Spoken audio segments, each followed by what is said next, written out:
Don't come to the party tonight. He doesn't like you around, my fiancée said about her male best friend. I said, okay. While she was out, I packed my stuff, took back the ring, and disappeared. She came home late to her empty apartment and called me, panicking. Sup, Reddit.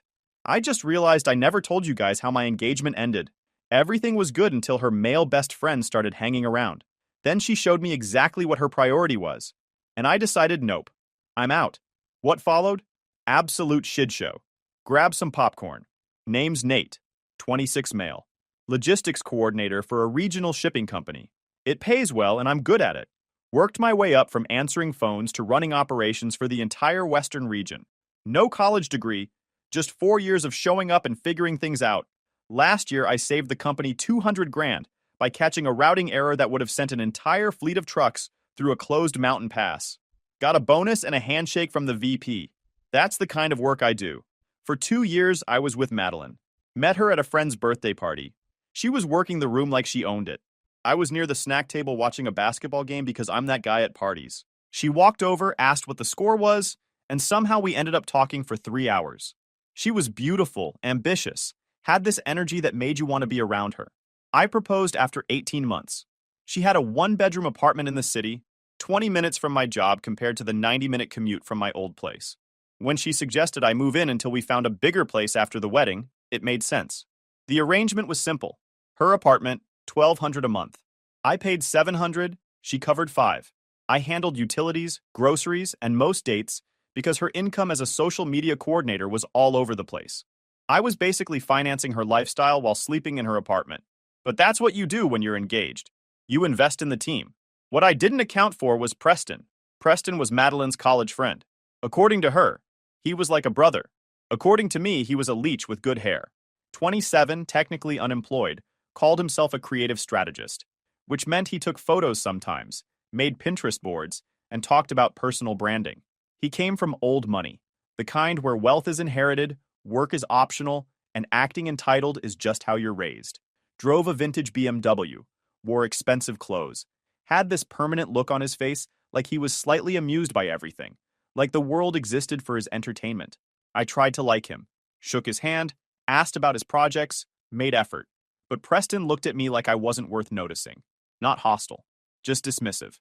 Like I was a piece of furniture he had to put up with for Madeline's sake. First few months, I gave him the benefit of the doubt. Didn't want to be the jealous boyfriend who couldn't handle his fiancée having male friends. Then the comments started. He'd bring up Madeline's ex, some investment banker named Chad or Chase. He'd talk about trips they took before I was in the picture. Spring break in Cabo. Music festivals. Always with this tone that felt like he was trying to make a point. He'd reference inside jokes I wasn't part of, then smile like I should find my own exclusion charming. Once he asked if I wore a uniform to work. I told him no, but I could get him one if he ever decided to try having a job. He laughed like I was joking. I wasn't. Another time he asked how long it took me to learn the computer system at work. Like coordinating a multi-state logistics operation was the same as scanning barcodes at a grocery store. I explained that I managed carrier relationships across 6 states and negotiated contracts worth more than his car. He nodded like I was describing my weekend hobby. I let most of it slide, kept my mouth shut, watched. Guys like Preston aren't dangerous. They're just annoying. The best move is to let them expose themselves while you stay above it.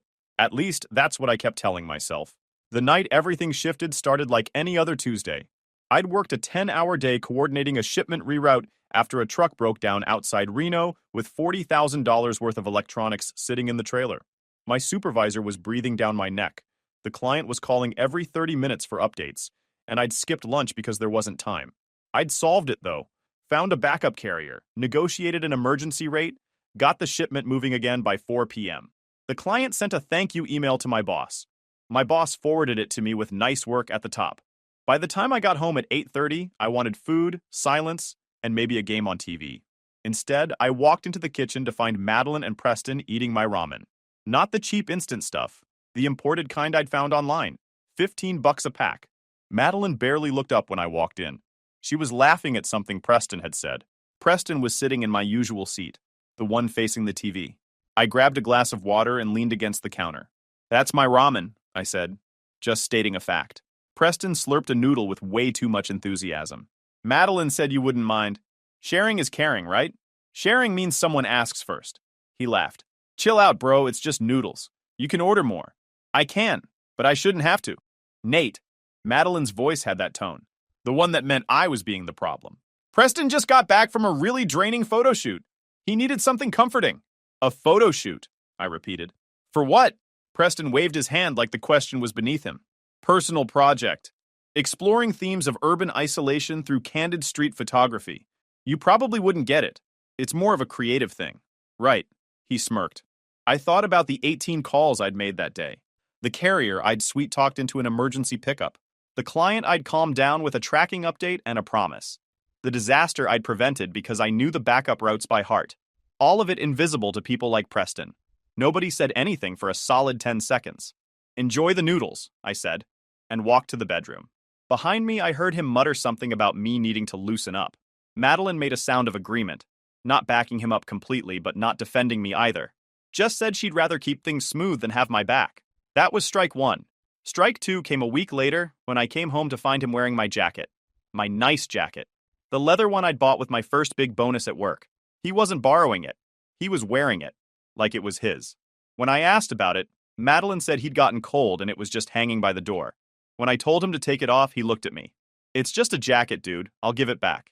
Give it back now. He made a whole production of removing it, sighing like this was exhausting, handing it over like he was doing me a favor. Didn't realize you were so attached to your stuff, he said. Didn't realize you had trouble understanding what belongs to who. He blinked. For half a second, I saw something flicker behind his eyes. Surprise, maybe. Or the first hint that I wasn't going to be as easy to push around as he'd figured. But he recovered quick, flashing that smug smile. My bad, man. Won't happen again. It happened again. Different stuff. My shaving cream, my snacks, my spot on the couch. He started leaving his stuff around the apartment like he was marking his territory. A jacket here, shoes there, his fancy camera bag taking up half the kitchen counter. Once I found his phone charger plugged into my nightstand. In our bedroom. He'd been in our bedroom. The worst was when I came home to find him using my gaming setup. My PlayStation, my controllers, my account. He was halfway through the game when I walked in. Hope you don't mind, he said, eyes glued to the screen. Madeline said you wouldn't care. I cared. When I mentioned it to Madeline, she said I was being territorial. Said Preston was just comfortable here. Said that was a good thing. I didn't agree. Strike three was the comment about the ring. We were all sitting in the living room one night. Madeline was showing Preston her wedding Pinterest board, scrolling through venues and dresses and color schemes. He was making occasional sounds of approval, playing the supportive friend role. I was on the couch pretending to watch the game while listening to every word. Wedding planning had become something I watched from the sidelines instead of being part of.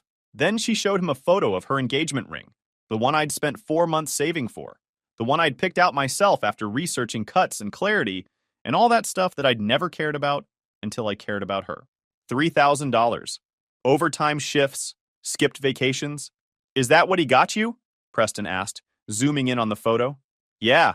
Isn't it beautiful? He studied it, tilted his head. It's nice, for what it is. I felt my jaw tighten.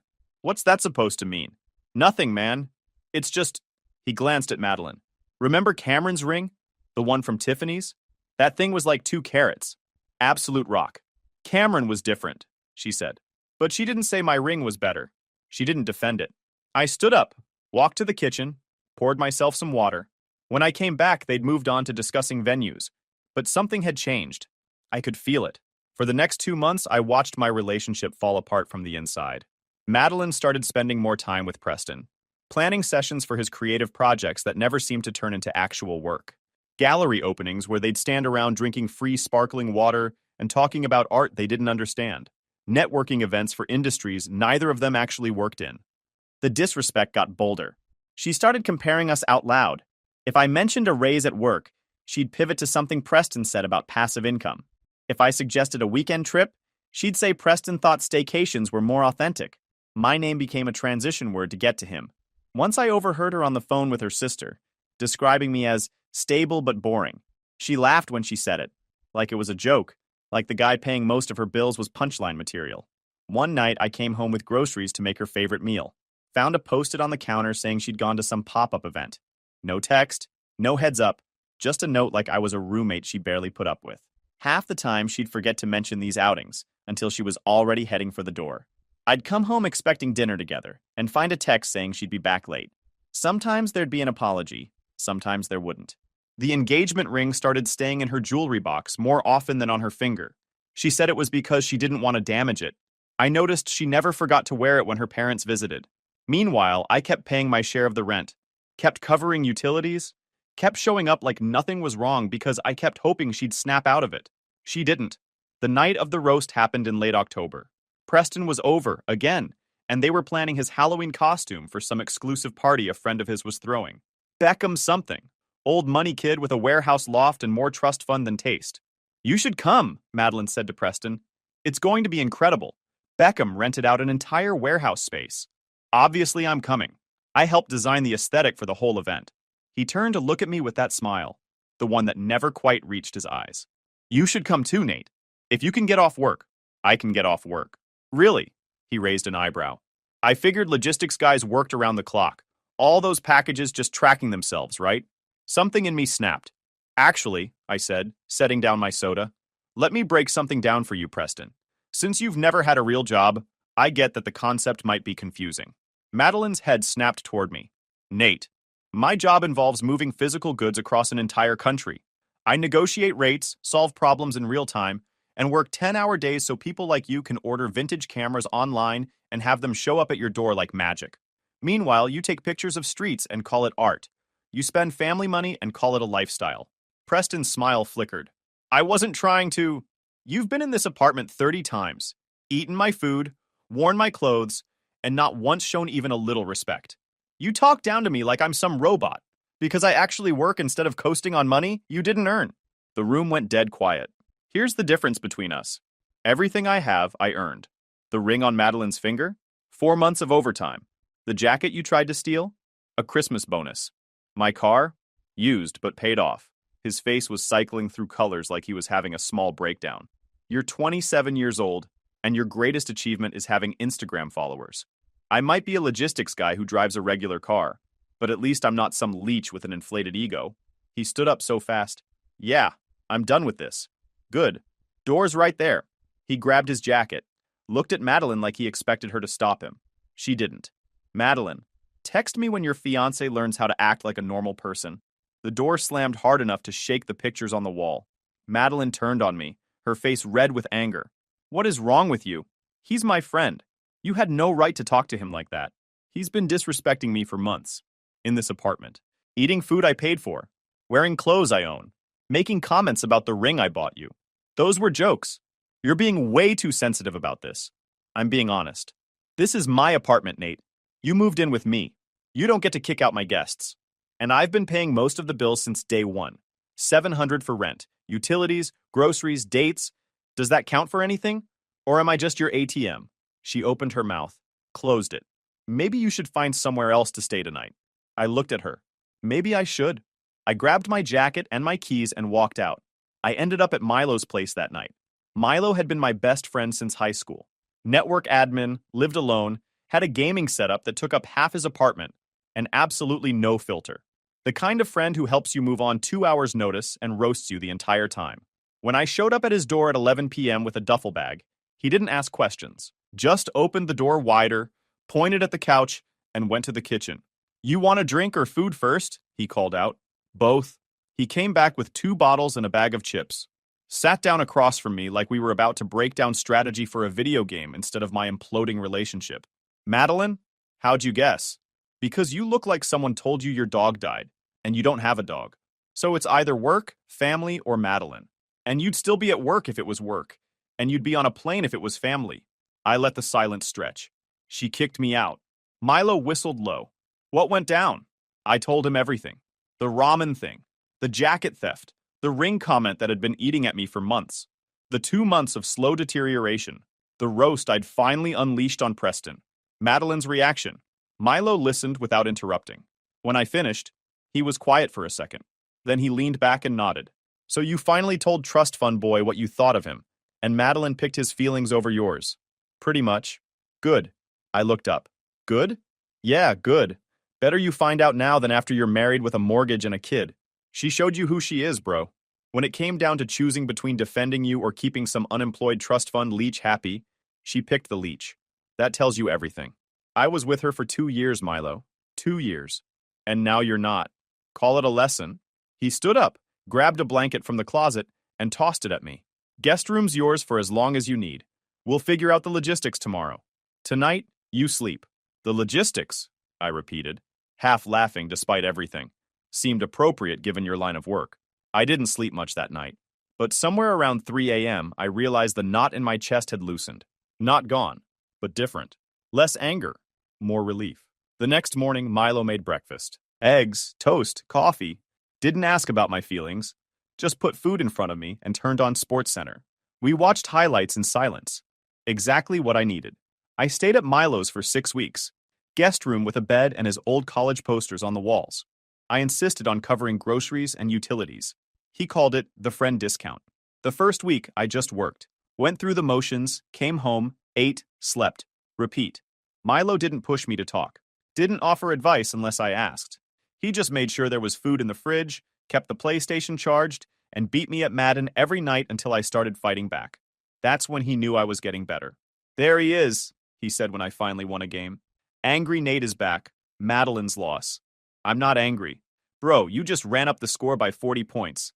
You're a little angry. Fair point. The second week, Milo bought a whiteboard and mounted it in the kitchen. At the top, he wrote, "Days without Madeline" in blue marker. Below it, he started keeping a running tally with commentary. Day 1. Survived. No crying detected. Day 7. Still breathing. Credit score intact. Day 14. No regret texts sent. Growth. It was dumb. Exactly what I needed. On day 18, I went back to Madeline's apartment to get my stuff. She wasn't there. I'd timed it on purpose after checking her Instagram and seeing she had a brunch event that would keep her busy until at least 2. Milo came with me as backup. 2 guys move boxes faster than one, and I wanted to be in and out before she got back. Where do we start? Milo asked. Bedroom closet. Most of my stuff is in there. Got it. I'll grab boxes from the car. We worked fast and efficient. Milo took the living room while I handled the bedroom. I packed everything that was mine into boxes. Clothes, books, my gaming stuff, toiletries, the good kitchen tools I'd brought when I moved in, the imported ramen I'd ordered to replace what they'd eaten, my jackets, all of them, since I wasn't leaving any behind for future theft. While I was packing, I found a framed photo of us from our first trip together. Beach vacation, 6 months into dating. We both looked happy. I left it on her nightstand. You want this lamp? Milo called from the living room. Nope, that's hers. The Xbox? Definitely mine. I left behind only the things we'd bought together. The coffee maker we'd picked out at a home store. The bedding set she'd convinced me we needed. The stuff that was jointly ours. And the ring. In the end, I took it. $3,000 I'd saved from overtime. The relationship was over, but my money was still my money. I found it in her jewelry box. Looked at it for a second, then put it in my pocket. I left a note on the counter. Engagement is off. I've taken back the ring. Mail forwarding is set up. Good luck with everything. Dash. Then I walked out and didn't look back. Milo was waiting with the rental truck outside. Got everything? Everything that matters. Including the ring? I pulled out the box, showed him. He grinned. That's my boy. $3,000 is $2,000. 2 after resale, probably. The market for these things sucks. Still, justice served. He started the truck. You know what the best part is? 6 months from now, some other guy is going to buy that ring for his girlfriend, and he'll have no idea it's recycled karma. That's dark. That's life. We drove away. Every block I felt lighter. The flying monkeys came right on schedule. Madeline's mom called first, 3 days after I moved out. Her voice could have cut glass. Nate, I need you to explain what's going on. Madeline is devastated. She says you took the ring and abandoned her. The engagement is off. I took the ring because I paid for it, and I moved out because she asked me to. Not sure what else you need to know. That ring was a promise. You can't just take it back. Actually, I can. When an engagement ends, the ring goes back to whoever bought it. That's me. If Madeline wants to fight that, she can talk to a lawyer. This is cold. I always knew you weren't good enough for her. Then sounds like it all worked out. She's free to find someone who meets your standards. I hung up while she was still sputtering. Milo heard the whole thing from the kitchen. Brutal, he said, sounding impressed. She started it. Oh, I'm not criticizing. That was beautiful. Then came her sister, who left a voicemail calling me selfish and cold. Then her cousin, who sent a text saying, I'd regret walking away from the best thing that ever happened to me. Then 2 friends from college I'd met exactly once at some party, both of whom felt the need to share their opinions on my character. The best one was her aunt, who I'd never even spoken to. She found me on social media to tell me that Madeline deserved better and that I'd shown my true colors. I blocked her mid-sentence. I stopped answering calls. Let everything go to voicemail. Didn't respond to any of it. Milo started keeping a tally on his whiteboard, right below the days without Madeline counter. Flying monkey count 7. He added little notes next to each tally mark. Mom, aggressive. Sister, crying. Random aunt, blocked immediately. You're enjoying this too much, I told him. Someone has to. You're too busy being all stoic about it. He added another mark. Oh, this one's good. Some guy named Trevor just DM'd you on Instagram calling you a coward. You know a Trevor? No idea. Cool. Blocking Trevor. He did it with satisfaction. Coward. That's rich coming from a guy whose profile pic is him holding a fish. He had a point. A week later, Madeline's college friend Piper reached out. She was the exception. Actually wanted to hear my side of the story. I gave her the short version. She was quiet for a minute, then said, "That tracks. Madeline's been posting a lot about toxic masculinity and emotional unavailability. I wondered what happened. Now you know. For what it's worth, I always thought you were good for her. Reliable. The kind of guy who actually shows up. Apparently, that's not what she wanted. Her loss. At least someone in Madeline's circle had some sense. Meanwhile, Madeline's Instagram told its own story. Photos from brunch with captions about self-care. Events with Preston. Quotes about growth and transformation. One post caught my attention. Selfie. Contemplative look. Caption. Choosing peace over settling for less than I deserve. Sometimes the hardest choices lead to the most beautiful growth. Milo screenshot it. This is going on the fridge, he announced. Why? Motivation. Every time you feel tempted to reach out, you look at this masterpiece of delusion and remember what you escaped. He taped it next to the grocery list. She spelled deserve wrong, I noticed. Even better. Let her find herself with bad spelling. The ring sold for $2,300. Not the full $3,000 I'd paid, but the resale market for engagement rings is brutal. I put the money directly into my savings, earmarked for a security deposit. Milo called it emotional severance pay. I found my own apartment on day 42. 1 bedroom, 15-minute commute, reasonable rent. Mine. No one else's name on the lease. Milo helped me carry boxes up 3 flights of stairs. By the time we were done, we were both drenched in sweat and questioning our life choices. This better be worth it, he panted, collapsing onto my new couch. Well, new to me. I'd bought it off some guy on the internet for $200. It already is. He looked around. The place looked like someone was either moving in or getting evicted. Hard to tell which. You need furniture. I need a nap. You need both, but nap first. The couch was the priority. Everything else can wait. We ordered pizza and ate it on the floor because I didn't have a table yet. You know what I don't get? Milo said, halfway through his 3rd slice. Preston, what was his deal? What do you mean? Like, what did he want? He's got money. He's got his own place. Why spend so much time at her apartment, eating your food, wearing your clothes, disrespecting you in front of your fiancé? I'd thought about this. A lot. Power. He wanted to prove he could take whatever he wanted and nobody would stop him. Madeline was just a way to do that. I was just an obstacle to step over. That's messed up. Well, he's someone else's problem now. Amen to that. That night, I sat on my couch in my empty apartment. No Madeline, no Preston, no drama. Perfect. 2 months into my new life, I got a text from Piper, Madeline's college friend. She was one of the few people from Madeline's circle who'd stayed neutral during the split. Hey, got a minute? Need to tell you something. I called her that night. What's up? It's about Madeline and Preston. Things are falling apart. She told me everything. Apparently, Preston had been promoting some kind of creative collective for months. An arts funding initiative. A community of creatives pooling resources to support each other's projects. It sounded legit on the surface. Website, social media presence, testimonials. He'd pitched it to everyone in his network, including Madeline. She'd invested $3,000. Money she definitely didn't have to spare, especially after I stopped paying for half her life. The problem was, the whole thing was a scam. Classic setup. Early investors got paid with new investors' money. The people running it skimmed off the top. And when the whole thing inevitably collapsed, the money disappeared. The operation was simple but effective. They'd host exclusive events, create the illusion of a thriving creative community, then pitch attendees on investment opportunities. Fund this documentary. Back this gallery show. Support this emerging artist collective.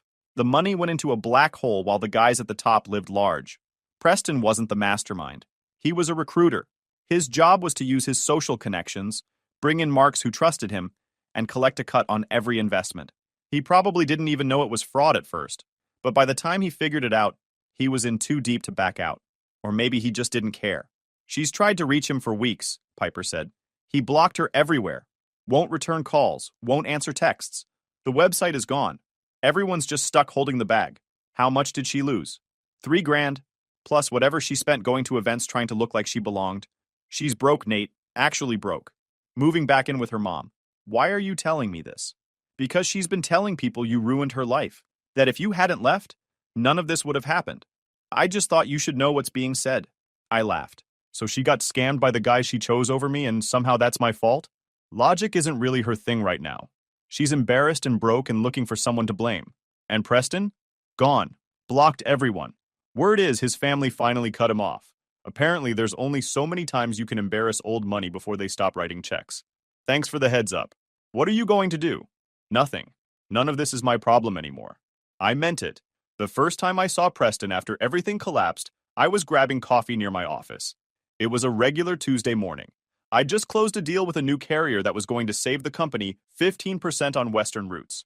My boss had sent me a great work email. Life was good. Then I spotted him in line and almost didn't recognize him. He looked worn down. Clothes still expensive, but they hung weird on him now. The smug expression was gone, replaced with something tired. The vintage BMW was gone too, sold to cover debts. The guy who used to radiate trust fund confidence now looked like he was doing mental math on whether he could afford the large or had to stick with the medium. He didn't notice me until he turned around with his coffee. Our eyes met. He froze. Nate? What's up? Long silence. Look, man, he started. About everything that happened? Don't. I just want you to know, I didn't mean for things to go the way they did. The collective thing? I didn't know it was a scam at first. I lost money too. He shifted around, uncomfortable. My family cut me off, said I needed to learn responsibility. First time in my life I've had to actually budget for groceries. That sounds rough. It is. I've been doing freelance stuff just to cover rent. Actual work. Stuff I used to think was beneath me. It's been humbling. I bet. He looked at me with something that might have been hope, like we were going to bond over shared hard times. Like the fact that he was now facing consequences meant we were suddenly equals. We weren't. Madeline's not doing great either, he offered, clearly grasping for some kind of connection. She blames me for the investment thing. We haven't talked in weeks. She called me a con artist. Can you believe that? I can, actually. His face tightened. I wasn't trying to con anyone. I believed in the project. You believed in the commission you were getting for bringing in marks. That's different. That's not... Save it, Preston. I don't care about your problems. You're standing here hoping for sympathy because your lifestyle of zero accountability finally caught up with you. He opened his mouth, closed it. For once, he had nothing to say. Here's the thing, I continued. You spent months treating me like I was beneath you. You encouraged Madeline to see me the same way. And now that your world of vibes and creative energy and trust fund security has fallen apart, you want me to tell you it's going to be okay? I just thought, you thought wrong. Good luck with the freelance work. I grabbed my coffee and headed for the door. I walked out. My coffee was still hot. And somewhere behind me, a guy who called my job button pushing was about to go shoot real estate photos for a living. Life comes at you fast. The final encounter with Madeline happened 3 weeks later. I was leaving my apartment building when I saw her waiting on the sidewalk. She looked thinner, tired, cheaper clothes than usual. Nate, I stopped. I know you don't want to see me. I just need 5 minutes, please. I could have walked past her, but I was curious how this was going to play out. Talk. She took a breath, looked down at her hands, then back up at me. I messed up. I know that. I let Preston get in my head. I took you for granted. Everything you did for us. For me, I just let it slide because I was stupid, and I wanted to feel special, and he made me feel like I was part of something exciting. Okay, that's all you have to say? What do you want me to say? That I forgive you? That I understand? I want you to know I'm sorry. Actually sorry. Not because things went bad for me, but because I see now what I threw away. I leaned against my car, crossed my arms, looked at her. You spent 2 years making me feel like I wasn't enough. You let your college friend mock me in my own home. And when I finally stood up for myself, you chose him over me. I know. And now he's gone. Took your money and vanished. The guy you defended over me. The guy whose opinions mattered more than mine? He ghosted you the second things got hard. Her eyes welled up. He used me. He got me into that investment thing and then bailed. I lost $3,000, Nate. Money I put on a credit card. I lost my apartment because I couldn't make rent. Well, that sucks. She flinched. I was wrong. Yeah, you were. She wiped her eyes. Straightened up. Tried to pull herself together. So that's it? There's nothing I can do? No way to fix this? You can move on, but it's not going to be with me. I'm asking for a second chance, Nate. One more shot to prove I've changed. I pushed off from the car and unlocked the door. Here's the thing about second chances. They only work when the person asking has actually done the work to change. You haven't. You're here because your plan A fell through, and you're hoping the backup plan is still available. But I was never a backup plan, Madeline. I was just too dumb to realize that's how you saw me. That's not... It is. And we both know it. I opened the car door, looked at her one last time. Goodbye, Madeline. I hope you figure out what you actually want, but do it somewhere else. I'm done being your safety net. For good. I got in, started the engine, and pulled away from the curb. In the rearview mirror, I watched her standing on the sidewalk, crying. 6 months later, I got promoted to Regional Operations Manager. 15% raise, company car, my own office with a door that closes. Milo threw me a party at his place. Just some guys from work, a few old friends, pizza, and the game on TV. Good stuff. Halfway through the night, my phone buzzed. Unknown number. It was Piper. Thought you'd want to know, she said. Preston got arrested. I paused. For what? Wire fraud. Turns out the guys who ran that creative collective flipped on everyone to cut deals with the feds. Preston was named as a co-conspirator. They're saying he knowingly recruited investors after he found out it was a scam. How much time is he looking at? 3 to 5, probably. His family's lawyers are trying to work something out. But apparently Daddy's money has limits when federal charges are involved. I stepped onto the balcony. And Madeline, still at her mom's, got a job as a receptionist at a dentist's office. Deleted all her social media. I heard she's trying to pay off the credit card debt from that investment. Going to take her years. That's rough. You don't sound too broken up about it. I'm not. Piper laughed. Fair enough. Anyway, congrats on the promotion. I saw the announcement on LinkedIn. You deserve it. Thanks, Piper. I hung up and went back inside. Later that night, after everyone left, I helped Milo clean up. He was scrubbing the carpet stain when he looked up at me. You good? Yeah, I'm good. You've been quiet since that phone call. Preston got arrested. Federal wire fraud charges. Milo stopped scrubbing. I told him the updates. You're messing with me. He stood up, walked to the kitchen, and came back with drinks. To karma, he said. We clinked cans. My apartment was quiet when I got back. I sat on my couch and thought about how different things could have been. If I'd stayed, if I'd apologized, if I'd let them keep treating me like furniture. But I didn't, and that made all the difference. Guys, we are so close to hit 100,000 subscribers on this channel. If you are not subscribed to the channel, please consider subscribing. It really helps hit that 100,000 mark. Thanks for making this dream come true. He needed me that night with me. You would have understood if you trusted me enough, she said, after spending the night at her ex's apartment on our anniversary. I didn't respond. Just went to the bedroom, started packing, and took the ring she'll never see. He really needed me that night. If you actually trusted me, you'd get it, she said, after coming home from her ex's apartment on our anniversary. I didn't say anything back. Just walked to the bedroom and started throwing clothes in a bag. So here's the thing about reaching peak clarity. Anger stops feeling useful. It's like your brain finally runs the numbers and realizes screaming won't change the math. The equation was simple. She picked him over me on the one night that mattered most. Everything else was just noise. Look, I'm not the guy who throws things or punches walls. Never saw the point. When you work in civil engineering, you spend your days calculating load-bearing capacities and stress tolerances. You learn pretty quick that emotional reactions don't change structural realities. A beam either holds or it doesn't. A foundation either cracks or it stays solid. Same principle applies to relationships, turns out. 3 years. That's how long Brittany and I had been together. 3 years of what I genuinely thought was building towards something permanent. We had the works, inside jokes, future plans, that comfortable rhythm where you don't have to explain yourself because the other person just gets it. Or so I thought. The anniversary thing wasn't some casual Tuesday I'd circled on a calendar. I'd been planning this night for 4 months. 4 months. I called La Bernardin back in February to get a reservation. You don't just walk into that place on a Saturday night. I bought a whole new outfit for it. Got a haircut 2 days before. bought that stupidly expensive bottle of wine she'd mentioned loving 6 months ago when we went to some vineyard tour upstate. I remembered because I'm the kind of guy who remembers. And that ring. Man. 6 months of saving. I work a decent job as a civil engineer, but I'm not swimming in cash. Every paycheck, I'd been setting aside a chunk. Skipping lunches out with the guys. Bringing sandwiches from home. Passing on the new motorcycle I'd been eyeing. All of it going into this one perfect ring because I wanted her to have exactly what she deserved. The jeweler was 2 hours away. I'd done my research, found this guy who did custom work, and driven out there on a Saturday to work with him directly. We'd spent 3 hours going over different cuts, different settings. I had a picture on my phone, one I'd sneak screenshotted when Brittany was showing me some celebrity's engagement ring she liked. I wanted it to be perfect. It was 8 a.m. on a Saturday morning when everything fell apart. My girlfriend of 3 years, Brittany, walked through our front door looking like something the cat dragged in. And I don't mean hospital shift exhausted or pulled an all-nighter studying exhausted. I mean stayed up until 4 a.m., drinking cheap box wine and trauma bonding with an ex exhausted. There's a specific look to it. Trust me. The apartment was still decorated from the night before. I'd set everything up perfectly.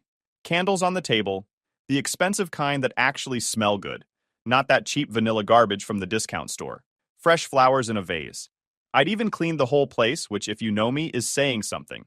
Vacuumed, wiped down surfaces, made the bed with the nice sheets. The whole domestic boyfriend thing. She dropped her keys on the console table. That sound, metal hitting wood, echoed through the apartment like a gunshot in all that silence. I was sitting on the couch, still in the same outfit I'd worn the night before.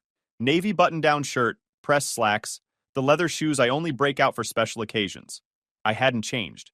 Hadn't showered, hadn't slept, just sat there all night watching the door, checking my phone, going through every possible explanation in my head.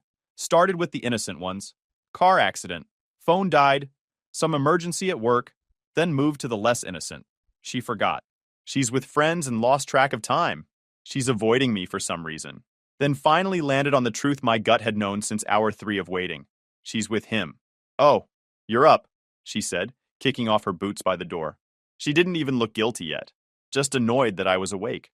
She rubbed her temples in this theatrical way, fishing for sympathy. God, what an absolute nightmare of a night. I am completely destroyed right now. She walked past me toward the kitchen, expecting me to jump up and follow. Expecting the usual routine. Me asking what happened, if she's okay, does she need anything? Let me make you some coffee, baby. That's how it always went. Brittany would have some crisis or drama, and I'd slide into support mode. Been doing it for 3 years. But I didn't move. Stayed on that couch. Didn't even turn my head to watch her go. She made it maybe 3 steps before she stopped. I could feel her turning around. The air in the room changed. Got heavier. That's when she actually looked at the scene behind me. Really looked at it for the first time. The dining table with its perfectly arranged place settings. The candles, still in their packaging because I'd been planning to light them when she arrived. The vintage wine, Chateau Lynch Bages 2010, $200 I'd dropped on it. Specifically because she'd mentioned it was her favorite when we did that wine tasting tour. 2 crystal glasses sitting next to the bottle, completely unused, perfectly clean. A silent testament to the dinner that never happened. Jake, please, she sighed, and I could hear that preemptive annoyance creeping into her voice. The tone that says I'm about to make this your problem, not mine. Don't do this. Don't start with the guilt trip right now. Start what? I asked. Kept my voice level. Calm. Almost clinical. The silent treatment thing. The passive-aggressive sitting in the dark thing. Tyler was in a really bad place last night, okay? He was spiraling hard. Like, really hard. He called me around 9 completely panicking. If I hadn't gone over there, I honestly don't know what he would have done to himself. I had to go. Tyler Madison. Her ex. The perpetual disaster she'd dated for 2 messy, turbulent years before she met me. The guy who was supposedly a DJ on the verge of making it big at 24, and somehow, miraculously, still a DJ on the verge of making it big at 29. 5 years of being on the verge. Must be quite the edge. For 3 solid years, I'd been the stable one in Brittany's life. The responsible civil engineer who paid 70% of our bills because she was investing in her career as a social media coordinator. The guy who planned our trips, booked everything, made sure the rent was paid on time. The one who fixed every broken thing in our apartment. The leaking kitchen faucet, the bathroom door that stuck, the garbage disposal that kept jamming. I'd learned basic plumbing from YouTube just to avoid calling a guy. Tyler was the opposite, the chaotic creative, the struggling artist who only ever called Brittany when he was broke, lonely, high, or having some kind of existential crisis about his music career, which was roughly every 3 weeks like clockwork. And every single time, Brittany would drop everything to go manage his emotional state. I'd put up with it because I trusted her, because she'd told me 100 times that Tyler was just a friend now, that chapter was closed, that I had nothing to worry about. And like an idiot, I'd believed it. Because when you love someone, you want to believe the best version of their story. It was our 3rd anniversary, Brittany, I said. Let the words just sit there in the space between us. She actually rolled her eyes. Like physically rolled them at me. I know. And I feel absolutely terrible about missing the dinner. I really do. But Jake, this was literally life or death. He was talking about ending everything. Suicide. What kind of person would I be if I just ignored that because of some dinner reservation? What kind of heartless monster ignores someone who's suicidal? The manipulation was so textbook I almost laughed. She was trying to make me the villain. Trying to make me the bad guy for caring that she'd ditched our anniversary. For caring that she'd stood me up at a restaurant I'd booked 4 months in advance. Carrying a ring in my pocket that cost me 6 months of sacrifices. So he was actively, imminently suicidal? I asked. My voice stayed calm. Engineers are good at that. Staying calm while everything's falling apart. Yes, she said, nodding vigorously. He was absolutely hysterical. Crying, couldn't breathe, the whole thing. Did you call emergency services? The question landed like a brick. She froze. Just for half a second, but I caught it.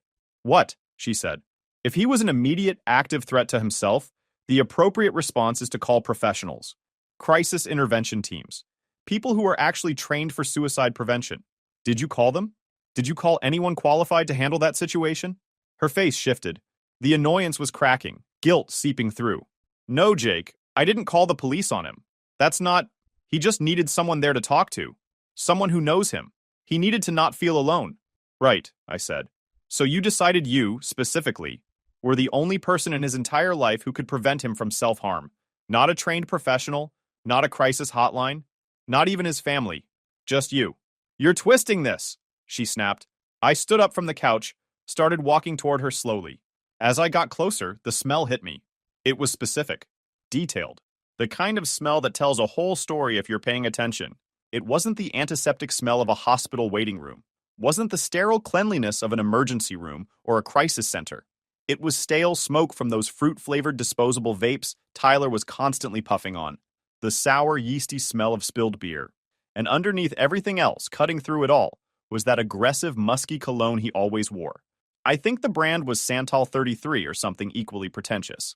I knew the smell because Brittany used to come home from catching up with old friends, reeking of it. You smell like a dive bar, I stated. Not an accusation, just an observation. Her face went red. Guilty red. We had a drink after he calmed down, just to settle his nerves. Then we fell asleep on his couch, watching some movie.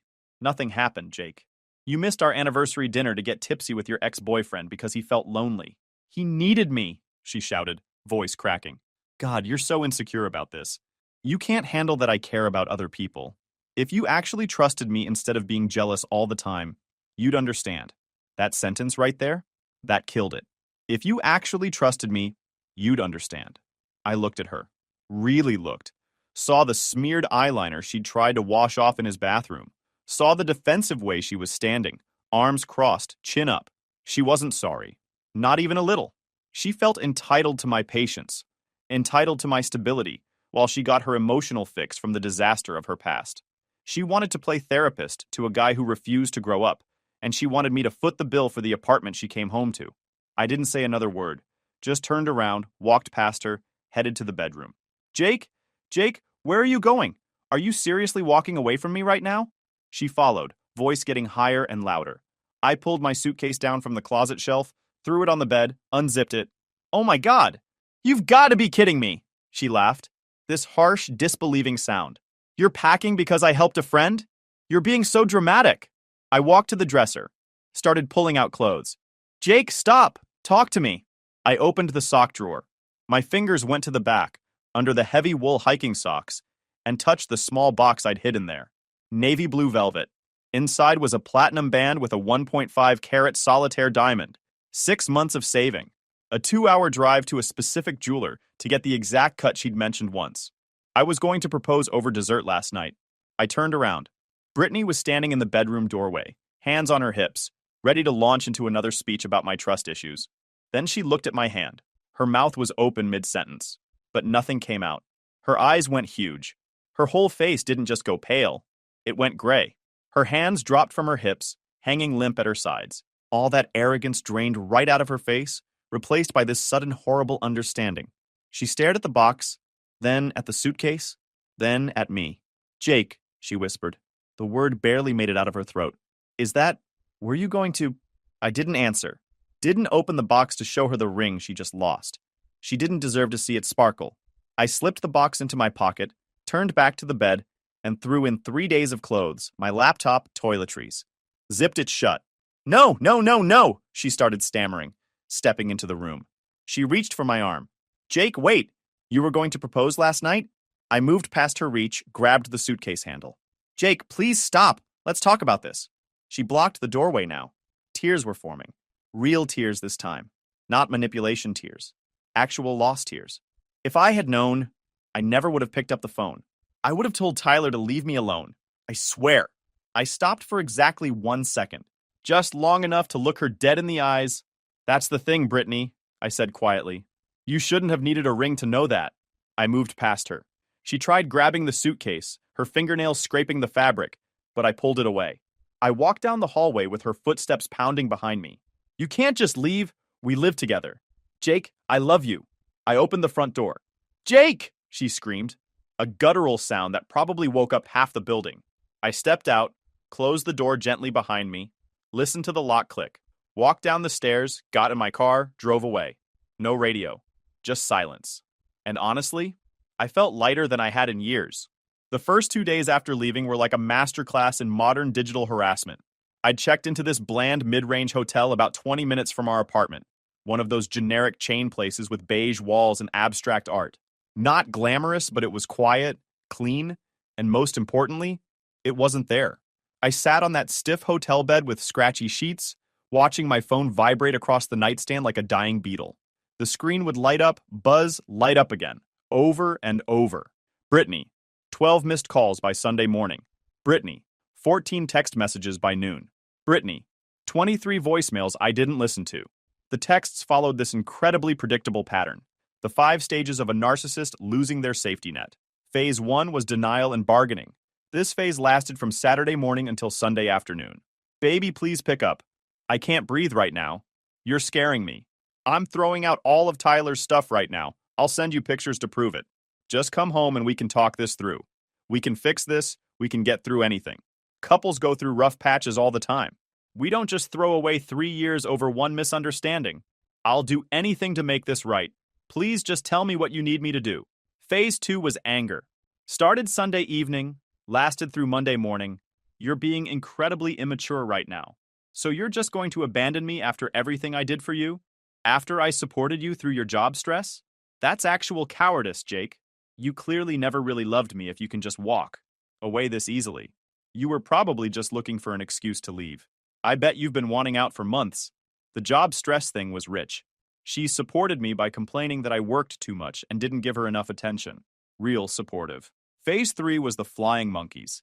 By Sunday afternoon, she'd deployed her entire network. Her best friend Madison called first. For context, Madison had cheated on 2 different husbands and somehow still considered herself a qualified relationship counselor. She'd been telling Brittany for years that I was too controlling because I asked Brittany to contribute to rent and not blow her entire paycheck on brunch and clothes. I made the mistake of answering one of her calls, mostly because I genuinely needed to know if Brittany was going to do something crazy, like set the apartment on fire or trash my stuff. "Jake, you need to end this cruel performance right now," Madison snapped, before I could even get out a hello. Her voice was so shrill it could have shattered glass. "She is on the floor, Jake. Literally on the floor, sobbing her eyes out. You can't just dangle an engagement ring in someone's face and then completely abandon them. Do you realize that's a form of psychological abuse? That's what you're doing. You're abusing her." I was sitting in this uncomfortable chair by the hotel window, watching traffic crawl by on the interstate. I felt this weird detachment from everything, like I was floating above my own life, watching it happen to someone else. I didn't dangle anything. I said. My voice came out calmer than I expected, almost robotic. I packed it. The ring belongs to me. Just like the rent money she's going to desperately need next month when she realizes I'm not coming back. You are heartless! Madison practically shrieked into the phone. She made one mistake, Jake. One. She was trying to be a good friend to someone who was suffering. And you're punishing her like she committed some kind of crime. Madison! I cut her off, keeping my voice low and level. Let me paint you a picture. She came home at 8 in the morning smelling like his cologne and stale beer. She missed a dinner reservation I made 4 months ago. She chose to spend our anniversary getting tipsy with her ex instead of with me. She didn't save a life. She went on a date. Tell Brittany she has until the end of the month to figure out the lease situation. I'll pay my half of rent through the end of this month like the lease requires. After that, she's completely on her own. Jake, you can't just... I hung up mid-sentence. Blocked Madison's number. Then I went through and blocked Brittany's sister Rachel. Blocked her work friend Sasha. Muted the entire group chat we'd all been in together. Just methodically cutting out every avenue she had to reach me through proxy. It felt good. Felt like taking control back. Monday morning, I went to work like absolutely nothing had happened. Showered at the hotel, put on a clean shirt, drove to the office, walked in at my normal time, grabbed coffee from the break room, sat down at my desk. My coworker Ben asked if I had a good weekend. I said it was fine. Didn't elaborate. He didn't push. That's the thing about working with engineers. Nobody really digs too deep into personal stuff. We talk about load calculations and project deadlines, not feelings. I threw myself completely into work, buried myself in spreadsheets and structural load analyses, reviewed building codes, double-checked calculations for a bridge reinforcement project we were bidding on. It was genuinely meditative, almost therapeutic. When you're dealing with betrayal, when your whole personal life has just imploded, there's something incredibly soothing about math. Math is honest. Math doesn't lie to you. Math doesn't gaslight you about where it was last night. Math doesn't smell like someone else's cologne. 2 plus 2 will never call its ex at midnight because it's confused or in a bad place. The numbers made sense. The equations balanced. The stress calculations were either correct or they weren't. No gray area. No interpretation needed. No having to read between the lines or wonder if something means what it obviously means. I worked through lunch every day that week, stayed late a few nights. Not because I was avoiding the hotel. I just genuinely didn't have anything else to do, and the work needed doing anyway. My manager actually commented that I seemed really focused. I told him I'd just gotten some clarity on priorities. The complete silence from my end, the total radio silence, zero responses to anything, seemed to break something fundamental in Brittany. By Wednesday, the angry texts had completely stopped. They got replaced with something way more pathetic. Phase 4, desperation and self-pity. I miss you so much I can't sleep. The apartment feels so empty without you. Everything reminds me of us. I found your gray hoodie in the closet. It still smells like your cologne. I've been sleeping in it every night. I can't eat. I called in sick to work today. I don't know how to do this without you. I read every single one. Didn't respond to any of them. Just let them pile up on my phone like evidence in a court case. Evidence that she finally understood what she'd thrown away. The image of her face when she saw that ring box was permanently burned into my brain. That moment of horrified realization. That instant when everything clicked for her and she understood the magnitude of what she'd done. That was my closure. That was all I needed. Anything I said now would just dilute that perfect moment of recognition. Words couldn't add anything to that. About 3 weeks later, I had to swing by the apartment to grab the rest of my stuff. I timed it for a Tuesday morning when I knew she had a team meeting at work. The place was trashed. Looked like a frat house after spring break. Takeout containers covering the coffee table. A mountain of dirty laundry on the sofa. It was basically her internal state made physical. I packed my books, my espresso machine, the rest of my clothes.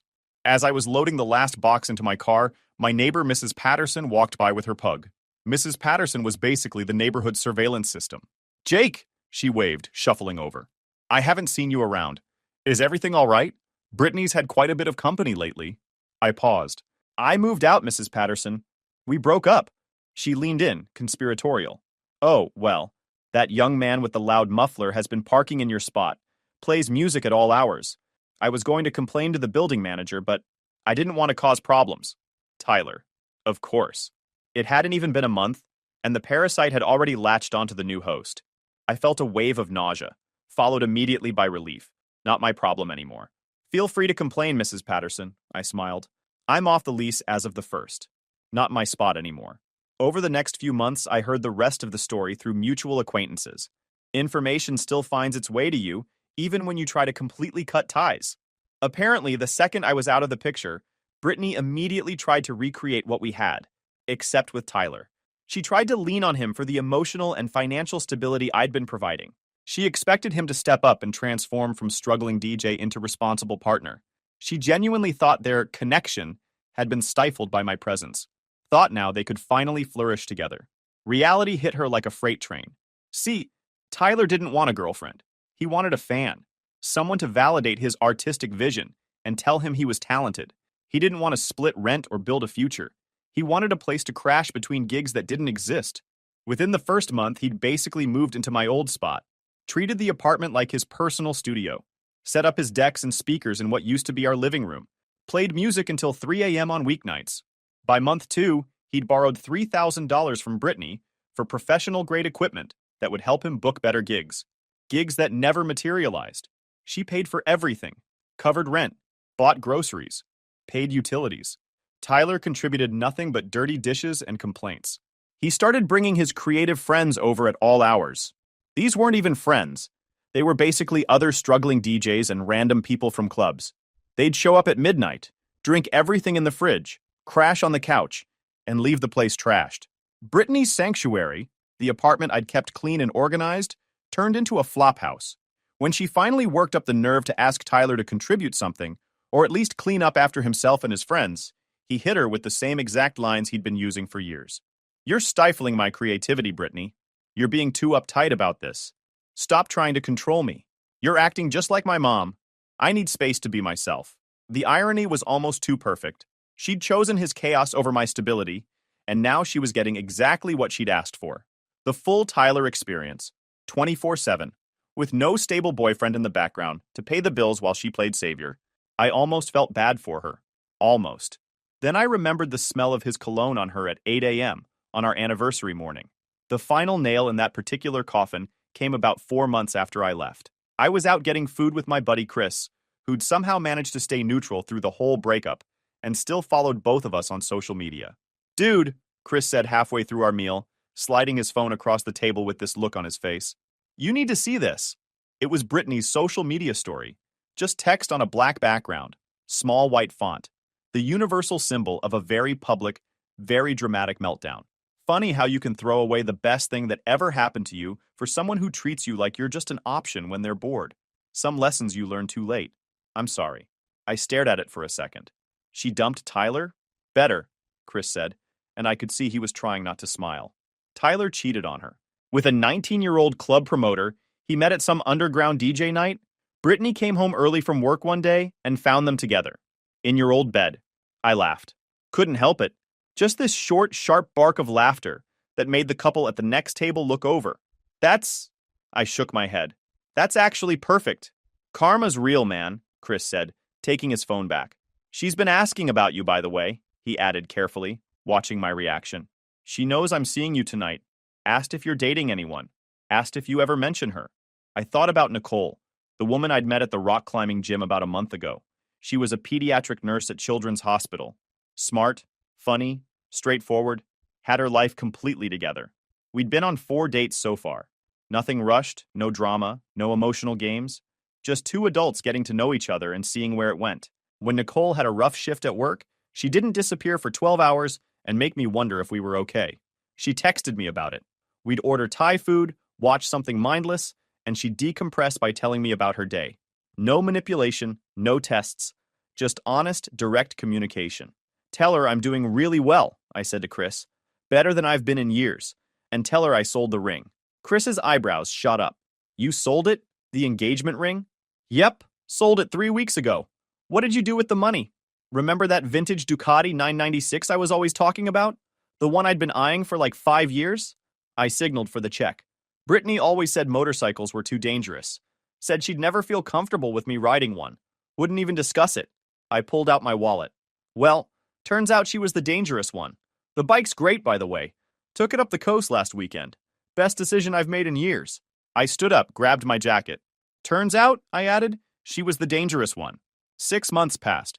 If you've never rebuilt your entire life from the ground up, let me tell you, It's genuinely addictive once you get past the hard part. The first month after leaving was brutal. Raw. Every morning I woke up reaching for someone who wasn't there. Every evening I came home to silence instead of her music playing or the sound of her moving around the apartment. The second month was pure work. Just grinding through each day. Going through the motions. Existing but not really living. But by the third month, something shifted. I started realizing how much dead weight I'd actually been carrying. How much mental energy I'd been spending managing someone else's emotional state. How many of my own needs and wants I'd been putting aside to keep the peace. I wasn't just free of Brittany. I was free of the constant anxiety she called passion. Free of walking on eggshells, wondering if suggesting she contribute more to rent would trigger a 3-day argument about how I didn't understand her career trajectory. Free of the weird jealousy games, the random tests of my devotion, the constant need for reassurance. She'd wanted to play savior to a perpetual man-child who refused to grow up, and she'd wanted me to subsidize that fantasy by paying for the nice apartment she came home to when the chaos got too real. I threw myself into everything I'd been putting on hold. Worked harder, but smarter this time. Took on the projects nobody else wanted, the complicated ones that required actual problem solving. Got noticed by upper management. 6 months after the breakup, I got promoted to senior project manager with a 25% raise. Bought that Ducati 996 I'd been drooling over for years. Brittany had always vetoed it, said motorcycles were dangerous death traps, and she'd never feel comfortable with me riding one. Funny how that worked out. I took that bike up the Pacific Coast Highway almost every weekend, feeling the wind tear past me, clearing out the last cobwebs of that relationship. And I started seeing Nicole. Really seeing her, not just dating casually. Nicole was different from the ground up. She was a pediatric nurse at Children's Hospital, had her life completely together. When she had a genuinely rough day at work, like losing a patient or dealing with heartbreaking family situations, she didn't lash out at me or disappear for 12 hours. She just told me about it. We'd order Thai food, watch whatever sci-fi garbage was on streaming, and she'd decompress by talking through it. No games, no tests of my loyalty, no manufactured drama, just two adults with their stuff together, building something solid and real. One random Tuesday evening about 6 months after I'd left, I was at this high-end furniture store downtown called Jensen and Burke. I was finally buying a new sectional for my condo, the place I'd bought entirely with my own money, decorated completely with my own taste. No more beige throw pillows with inspirational quotes. No more live laugh love signs. No more compromising my style for someone else's Pinterest board. I was in the contemporary section, testing out this charcoal gray leather sofa. Sitting on it, checking the firmness, imagining it in my living room. The store was pretty empty for a Tuesday evening. Just a few other couples browsing. A salesperson hovering nearby in case I needed help. That's when I felt it. You know that primal instinct? That lizard brain awareness that you're being watched? The hairs on the back of my neck stood up. I turned around slowly. Standing about 20 feet away near the store entrance, looking like an actual ghost of her former self, was Brittany. She looked diminished. That's genuinely the only word that fits. She'd always carried herself with this confidence, sometimes crossing into arrogance, but now she just looked small, defeated. She was wearing old gray yoga pants with a stain on one leg and an oversized hoodie that had seen better days. Her hair was pulled back in this messy, frantic bun with pieces falling out all over the place. She looked exhausted, genuinely looked like she'd aged 5 years in the last 6 months. She was holding one of those cheap iced coffees from the gas station, not the fancy stuff she used to insist on, and she was just staring at me like she'd seen a ghost, like I was some kind of mirage that might disappear if she looked away. I felt nothing.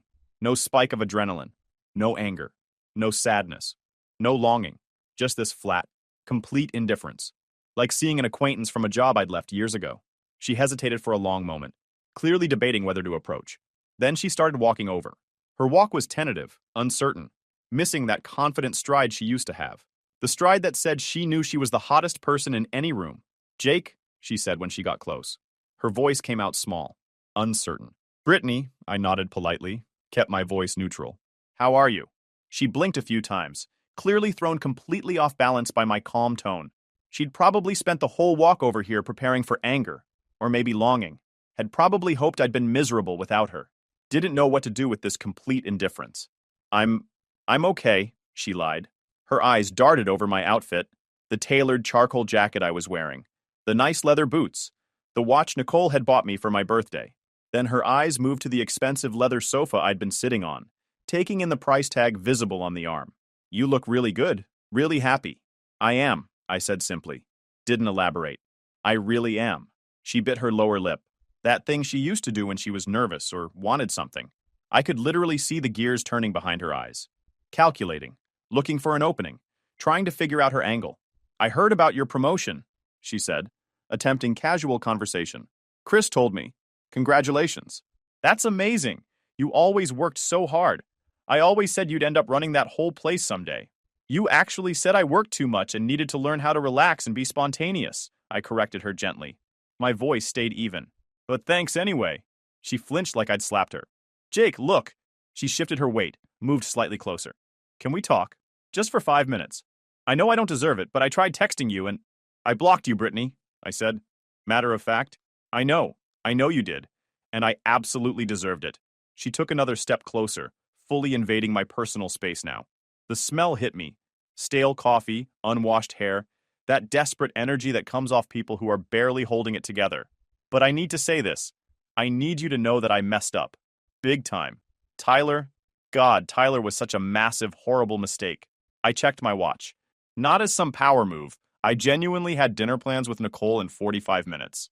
I know, I said. That stopped her for a second. You know? Heard through the grapevine, I said. Borrowed money from you. Cheated with someone half your age. It's a tale as old as time, really. He was awful, Jake. Truly awful. Manipulative. Emotionally draining. Tears started forming in her eyes now. Real tears. Not the manipulative kind. He used me. Drained my bank account. Took everything from me. I'm literally staying on Madison's couch right now because I couldn't afford to keep the apartment on my own. I didn't say anything. Just let her keep talking. I realized something, she continued, voice shaking. Every single time he treated me like garbage. Every time he borrowed money and didn't pay it back. Every time he chose his boys over me. Every time he stayed out all night without calling. I thought of you. I thought about how safe I always felt with you. How you never made me feel anxious or uncertain. How I always knew where I stood. She reached out, her hand hovering just inches from my arm but not quite touching. Probably afraid I'd pull away. I miss us so much, Jake. I miss my best friend. I know I broke your trust. I know I hurt you. But people change. People learn from their mistakes. I've grown so much from this. We can start over. Slowly. I can make everything up to you. I can prove that I've changed. This was it. The moment she'd probably been rehearsing in her head for weeks, maybe months. The big pitch, the grand gesture, her last shot. I looked at her hand, then slowly moved my eyes up to her face. I let myself remember that anniversary morning. Remembered her walking in at 8 a.m. reeking of Tyler's cologne. Remembered her standing in our hallway, defensive and entitled, telling me I was too insecure and jealous. Remembered her making me feel crazy for having basic relationship boundaries. Brittany, I said. My voice stayed completely steady. Do you remember what you said to me that morning, when you came home smelling like him? She frowned, confused by the question. I said a lot of things that morning. I was defensive. I was wrong about all of it. You said one specific thing. You said I would have understood if I trusted you. Recognition dawned on her face. She nodded eagerly, desperately. Yes, and I know I was so wrong to say that. I know that was manipulative. I know I was trying to make you feel bad for having completely reasonable boundaries. You weren't wrong, I said quietly. She froze completely. What? You were actually right, I said. If I had trusted you that morning, I would have been a complete fool. But I made the much better choice. I trusted myself instead. I trusted my gut, my instincts, my own worth. And I understood exactly what I needed to do. I took a deliberate step back, putting physical distance between us, creating space. I don't hate you, Brittany. I need you to understand that. I don't hate you. I don't wish bad things on you. I don't sit around thinking about revenge. I don't think about you enough to hate you. But we aren't starting over. We aren't trying again. We aren't anything. You made a choice that night. You chose a life of chaos and drama over a life of stability and partnership. I chose peace. And I'm absolutely not trading my peace to help fix your mistakes or make you feel better about your choices. Her face crumpled. The tears that had been forming finally spilled over. But the ring, Jake. You bought an engagement ring. You wanted to marry me. You were planning a whole future with me. You can't just turn that kind of love off like a light switch. I didn't turn it off, I said. My voice stayed calm, almost gentle. You killed it that morning. You looked me dead in the eyes and chose him over me. Over us. Over everything we'd built. After that, the ring was just a piece of metal. Expensive metal, but still just metal. I paused, let that sink in for a second. I sold it actually, I added. About 2 months ago. Got a pretty good price for it too. Put the money toward the down payment on my condo. So in a weird way, you did help me build my future. Just not the future you wanted. Not the one you thought you'd have. Her mouth opened and closed a few times. No sound came out. She looked around the furniture store, at the expensive leather sofas, at the designer lighting fixtures, at the price tags that represented a life she could have had, at the version of me standing in front of her that she'd thrown away for a guy who cheated on her with a 19-year-old club promoter. I really do have to go, I said, checking my watch again. Nicole's waiting for me. We're making dinner together tonight. Nicole, she whispered. The name came out like she was testing it, like saying it made it real. My girlfriend, I said. And man, that word tasted good in my mouth. We've been together for 3 months now. She trusts me completely, and I trust her completely. It's this crazy thing where we just communicate, like adults. It's actually nice. Refreshing. You should try it sometime. The whole honesty and trust thing. I didn't wait for her to respond. Didn't give her a chance to launch into another desperate pitch. I just turned my back on her. Literally turned around and started walking toward the exit. Jake, wait. I heard her voice behind me, small and broken. I didn't turn around. Didn't pause. Didn't look back. I walked toward the exit, toward the cool evening air, toward where my Ducati was parked at the curb, toward my condo that I decorated myself, toward Nicole, who was probably already at my place starting to prep vegetables for the stir-fry we were making, toward a future that was finally, completely, totally mine. Behind me in that furniture store, there was only silence. And you know what? It was absolutely beautiful. Guys, we are so close to hit 100,000 subscribers on this channel. If you are not subscribed to the channel, please consider subscribing. It really helps hit that 100,000 mark. Thanks for making this dream come true.